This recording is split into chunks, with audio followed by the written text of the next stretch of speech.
friends. As you hopefully know by now, I have my debut novel, The Have Not, coming out next week, along with a soundtrack of 10 songs for it, and I thought it could be kind of fun if I read the first chapter for you. I am narrating the audiobook. Still in the process of doing that because it is quite time intensive, but I'm hoping that that will be out later this year. In the meantime, I'm just gonna read a chapter of the book for you. The Have Not, Chapter 1.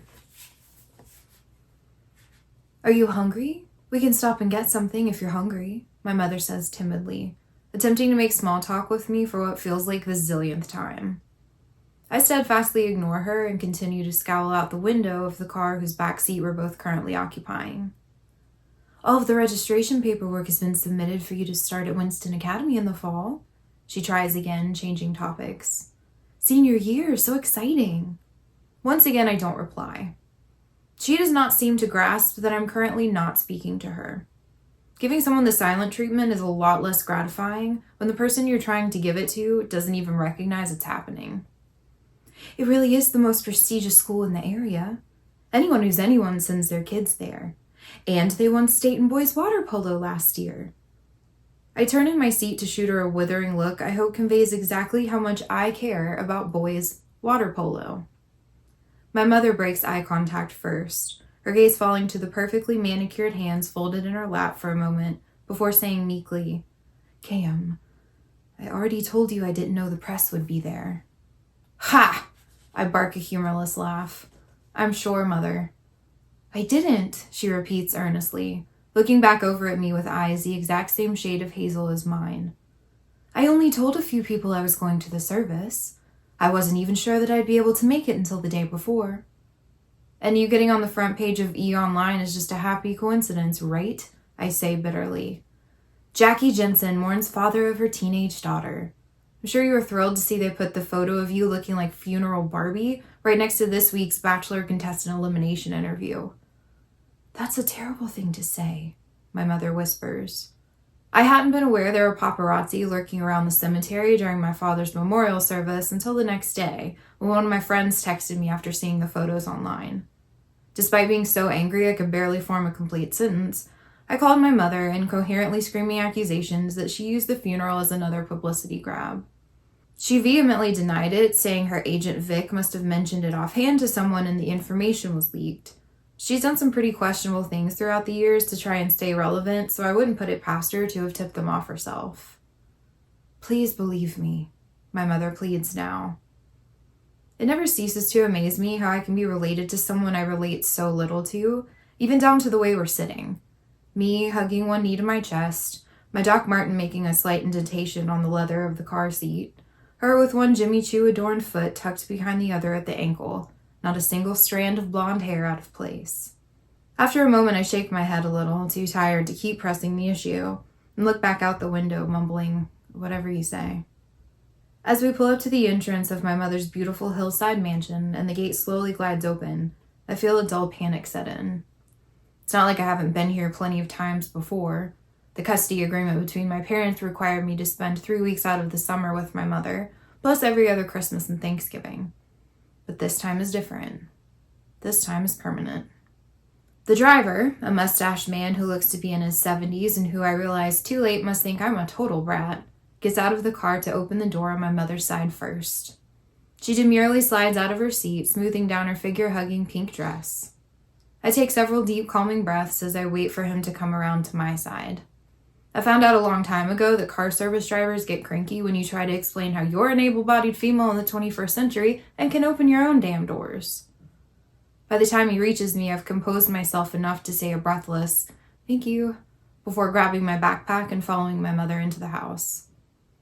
The click of her heels echoes as she leads me up the imperial staircase and down the hallway to the right, past my older brother Charlie's bedroom, his design studio, the billiards room, and the music room. I'm only half listening as she prattles on about how she hired some designer who has a show on HGTV to redecorate my room, though I occasionally catch phrases like combining classic and postmodern, and elevated yet refined. When we finally reach my bedroom, she pauses at the closed door and turns around. "Oh, I can't wait for you to see it," she purrs. She opens the door and gestures for me to follow her in. The layout of this space is the same as it's always been. A large room with a cathedral ceiling, a bed to one side, and a sitting area with a TV on the other. Giant bay windows look out onto Los Angeles, with a door in the middle leading to a balcony. But instead of the fairly minimalistic decor I've always had, since I never bothered putting much effort into a space I only occupied for a few weeks each year, now the room looks like something off of a sorority girl's Pinterest page.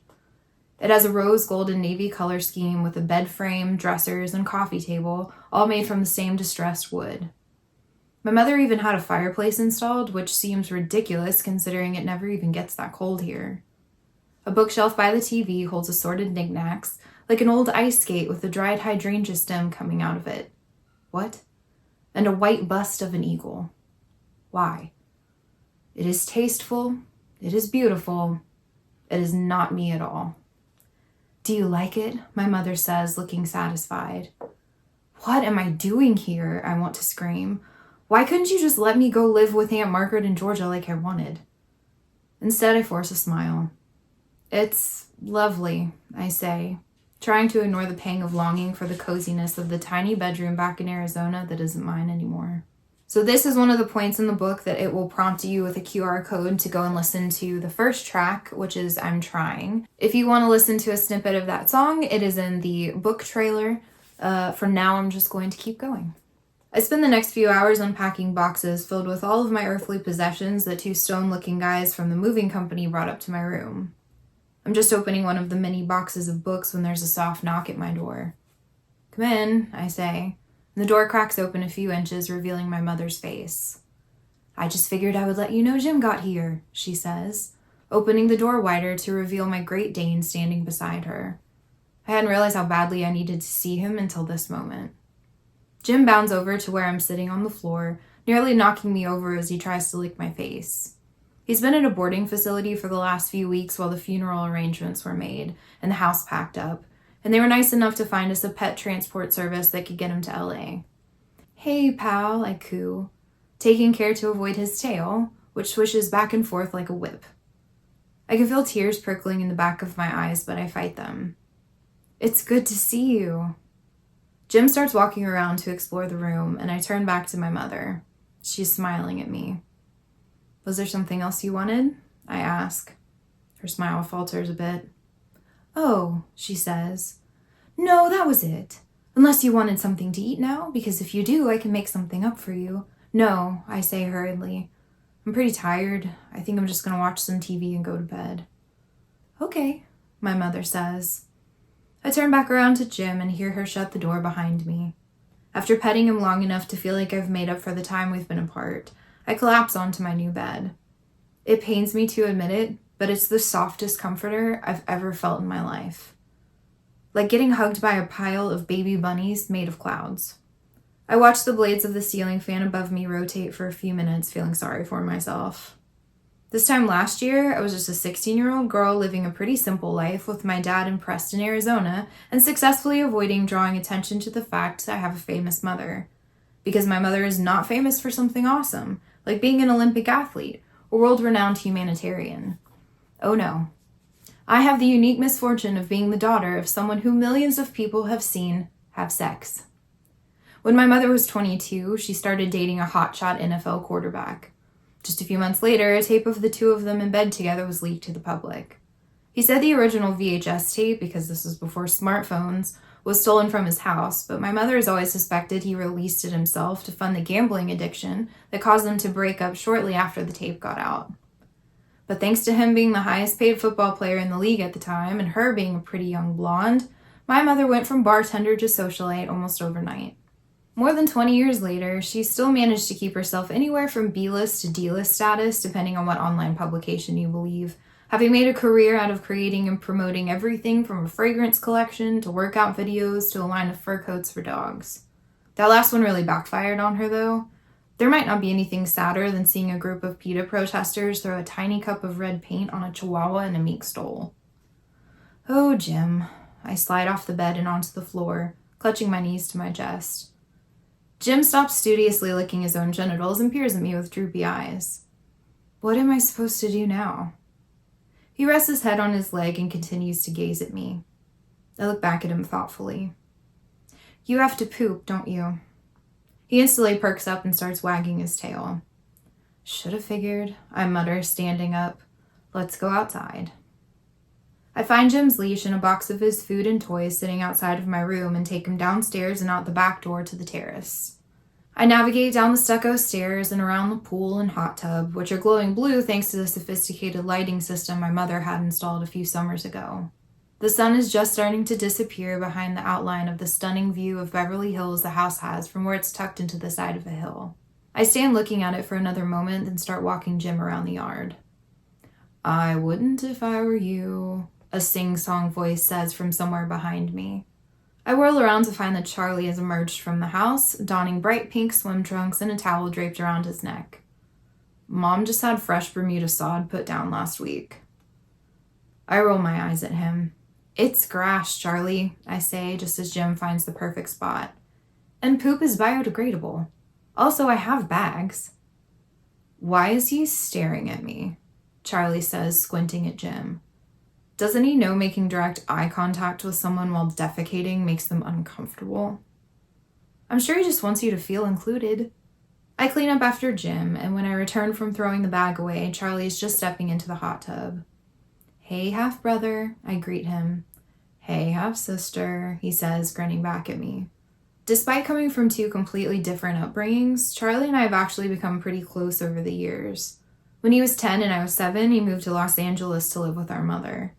He had just finished the 5th grade at a private boarding school in Vermont at his dad's insistence, but was completely miserable, so after a lot of begging and pleading, his father let him move out to Beverly Hills. Now 20, Charlie has already started making a name for himself in the fashion industry. Personally, I would never be caught dead in most of the things I've seen him come up with. Then again, I doubt my standard uniform of t-shirts and jeans is going to put me on a best dress list anytime soon. So, chamomile, he says, settling into the water. I glare at him. He never misses a chance to use my full first name, probably because he knows how much I hate it. My mother had me in her brief granola tree-hugging hippie phase and, according to my father, was completely unyielding about her choice for my name. Chamomile, Namaste, Donovan. The compromise was calling me Cam for short. By contrast, Charlie was named after his father, an old-money New England lawyer my mother dated for a few years while living in New York City before they broke up and she moved to LA. So he got to be Charles Thomas Cabot III. I'm guessing you saw Mom's little room makeover project? Yeah, I grumble, kicking off my boots and socks and rolling up my jeans so I can dip my feet in the water. Jim plops down a few feet away, happily chewing on a stick that somehow infiltrated the precious Bermuda sod. Thanks a lot for the heads up.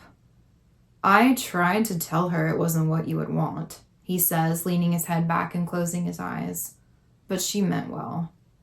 That almost makes it worse. She really is trying. Not sure why she decided to start now, I mutter before I can stop myself. Charlie opens his eyes, studying me for a second with a serious expression. How are you? I almost flinch at the sympathy in his voice. I sure wish people would stop asking me that, I say, trying to keep my tone light. Maybe it's just my dark sense of humor, but it's genuinely hilarious to me how many times in the last few months people have asked me that question when the answer should be glaringly obvious. I know I suck at this, he replies. I have no idea what to even say to you. I'm sorry I had to leave right after the funeral service. I had a deadline I had to meet, and please, I hold up a hand to stop him. It's really okay. It just means a lot that you came all the way to be there. I wouldn't have missed it. I liked your dad a lot. Charlie and Dad really only ever saw each other in passing when he was dropping me off in LA until a few years ago. One of the first things Charlie did when he got his driver's license was make a trip to Preston for a long weekend. It must have been strange on some level for Dad, what with Charlie being his ex's kid with another guy. But if it was weird for him, Dad never showed it. He packed the itinerary, and by the end of the weekend, I'm pretty sure Charlie was ready to ask Dad to adopt him. He liked you too, I say quietly, eager to change the subject. I quickly learn that successfully avoiding having to talk about your feelings when your parent dies requires a certain artistry, and I've become the Van Gogh of the redirect. So tell me, where does one go to hang out in this two-bit town? Well, that depends, Charlie says with a wicked grin. What kind of scene are you into? Scene? I scoff. I'd say the kind of scene where people don't use the word scene. Fair enough, he says. I just say get to know the neighborhood around here first. Then I can show you the world. Shining, shimmering. Okay, Aladdin. I cut him off before he can bust out a full musical number on me. Standing up, I collect my shoes and socks and pull Jim away from the stick he's been annihilating. I'm beat. I think I'm going to call it a night. Let me know if you need anything, Charlie says. I'm just down the hall. By the time I washed my face, brushed my teeth, and put on the extra large sweatpants and t-shirt I sleep in, Jim has already settled into the oversized chair in the corner and is snoring loudly. Well, someone sure knows how to adjust quickly, I mumble. I walk around, lazily picking up and examining different decorative items that sit on various shelves around the room. A fake succulent. A miniature globe. Despite knowing this is my room, I keep expecting someone to jump out and tell me I'm not supposed to touch anything. I come to a giant painting hanging on the wall next to my bed and study it. I'm sure my mother paid an absurd amount of money to some emerging artist making a huge splash in the art scene around Beverly Hills for it, but I hate modern art and always have. And I swear, it's just a tan canvas with a single purple line going through it. I tilt my head to the left and squint. Yep, still just a purple line. All of the pretentious students in every art class I've ever taken would tell me I'm too close-minded and pedestrian to really get it, but I still think the thing is absurd. I guess I'm just a post-impressionism girl living in an abstract expressionism world. It takes about 3 seconds for me to unhook the frame from the wall and replace it with a giant signed poster of one of my favorite fantasy authors' book covers. A few years ago, Dad surprised me by driving us both to Salt Lake City, where she was having a signing for the release of her final installment in the series. He even let me skip school since it was on a Tuesday. We drove all night to make it to the event, got a cheap hotel for the night, and drove back the next morning. We were completely exhausted, but he still took me straight to the frame shop afterward. It's still one of my favorite possessions. I step back to admire my handiwork. I'm right at eye level with the heroine of the story, who's looking fierce and wielding a saber in one hand and a whip in the other. Now this is art. After settling into bed, I glance around. A remote control sits on the bedside table, so naturally, I decide to fiddle around with it to see what it does. I press a green button and nearly shriek as what I thought was just a wooden storage bench at the foot of my bed opens up and a second TV rises out of it. I gawk as it comes to a stop at the perfect viewing height. Dad never let me have one TV in my room, let alone two. Putting on a rerun of The Office, I burrow under the covers and fall asleep within minutes. I hope you enjoyed the first chapter of The Have Not. It is available for pre-order, potentially by the time you watch this. If you're late to the party, it might already be out. The audio book that I'm working on will be out later this year, hopefully. And yeah, I'm just really excited to share this with you. I feel like I've been keeping this to myself for such a long time, and it's time for it to be out in the world. So thank you as always for everything, and I will see you next time. Bye!